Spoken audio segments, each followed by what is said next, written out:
Now, I've had this little V4 since 2010, and it was my first bike, so I rode it all the time, covering 27,000 miles in 5 years.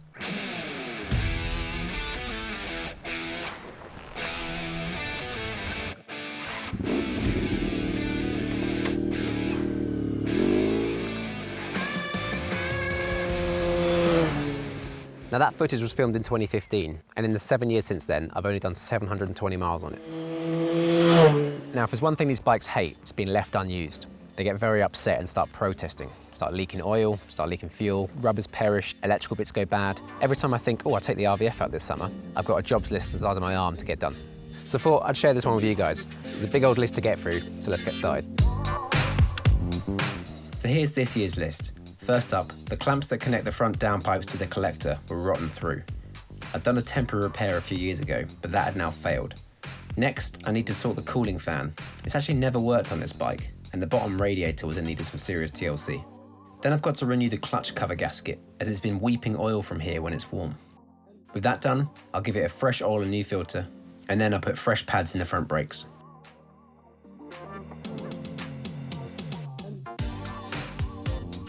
Now, in order to make life easier, I figured I'd put it up on the Skylift. This is when I really feel the benefit of having a workstation on wheels in my small workshop.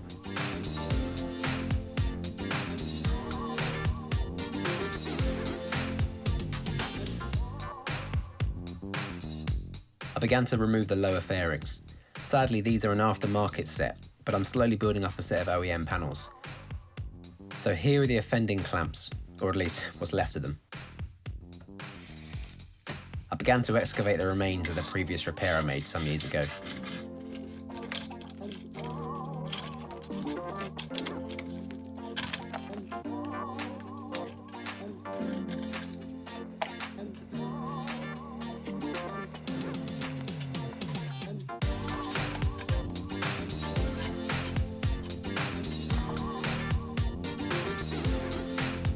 Then I unfastened the lower radiator bracket to get better access to the exhaust nuts.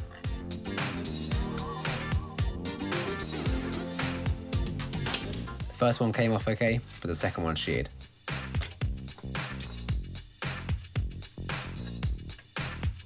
It took a bit of jiggling, but it came out easily enough. It was the same story on the other side. One came off, the other sheared.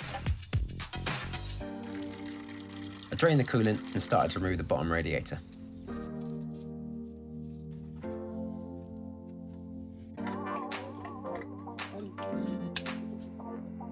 One of the studs came loose with locking pliers, but the other one needed a stud extractor.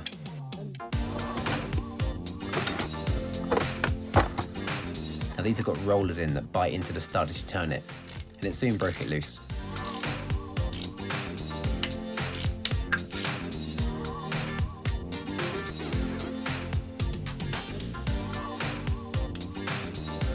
Then I had the depressing job of sweeping up the old clamps before cleaning up the downpipes on the bench wheel.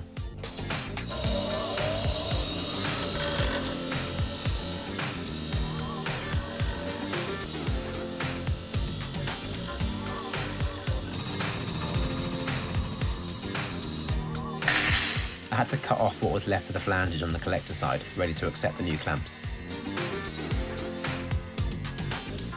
So I found these clamps on eBay. They come in a few variations, depending on whether or not you want to weld them on or clamp them onto the collector. And it's clearly a very popular choice for this inevitable issue on these bikes. I fitted new studs into the head and offered up the downpipes.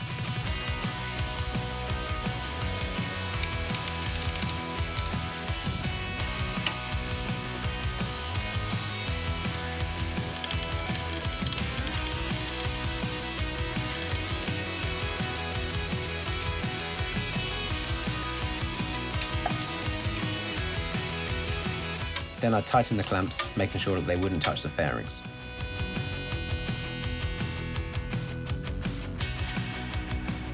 Next up was the fan. As I said, it's never worked in the 12 years I've had it, so a while ago I picked up a spare one from an NC30, which when they're laid side by side I realised they have different wiring. I figured it would be easier to swap the loom over so I could keep the wiring correct, replacing the missing earth connector while I was at it. The possible cause of it never working, maybe? I connected it up, switched the ignition on, and completed the circuit to check all was working. fantastic. Sorry. Next job was the front brakes. I'd always kept these serviced, so I didn't have any issues taking them apart, and the pistons pushed in quite easily.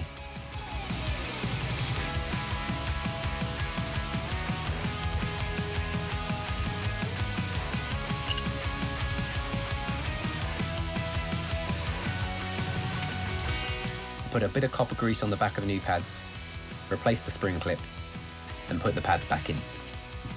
Now, quick tip, you can always tell the pin's fully in when it barks. Then I put the caliper back on and torqued everything back up before repeating it all on the other side.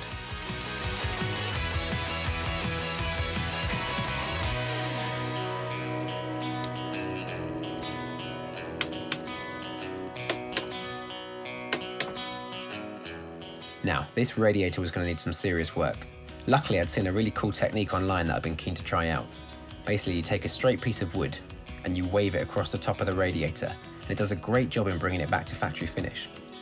Very impressive, and all for the cost of a plank of wood and new radiator. I mounted the fan to the restored radiator.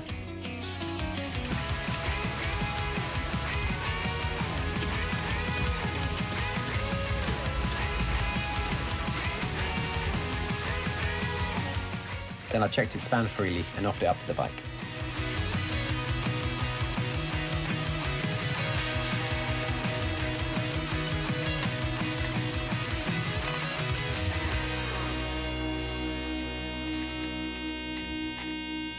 I fitted a brand new fan switch too and cable tied the wiring away from the pipes. Looking cool. One of the cooling hoses had a small gash in it, and even though it wasn't leaking, I thought it was best to order a replacement. So while I waited for that to come, I got to work on that oil leak. I drained the oil and I replaced the filter before removing the clutch cover.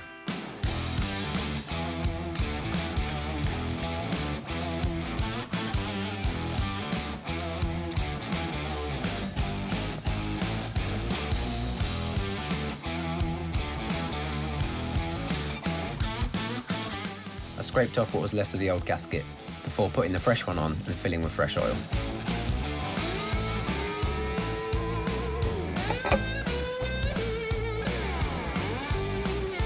Then I fitted the replacement hose and refilled with coolant.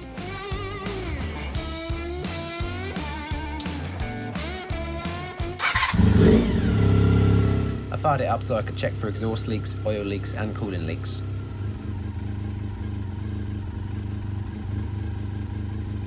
All looked good. I got the usual smoke from the WD-40 burning off the downpipes, so I moved it all outside and ran it up to temperature to check that the fan came on. So that's what it sounds like. So hopefully that's enough to keep it happy and healthy for a while. I've just got a fresh MOT for it, so I'm going to take it for a ride. I do plan to do a complete strip and rebuild on it at some point, but it is behind the ZX-7R in that queue. I've had a good summer on that bike, but I'm looking forward to tearing it apart this winter. Normal programming resumes next time, as I've almost finished the X up.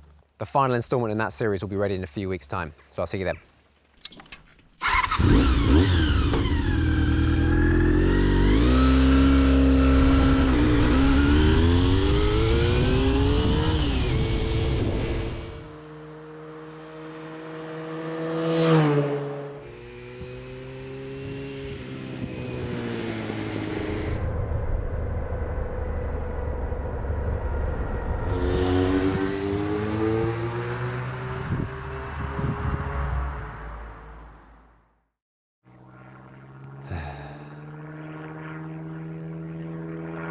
Absolute joke, mate. He knows it. He knows what I'm doing. He's like, there's a guy down there filming, and he's only got 1 bar of battery left on his microphone, so let's see if we can fucking circle the cunt. Sorry.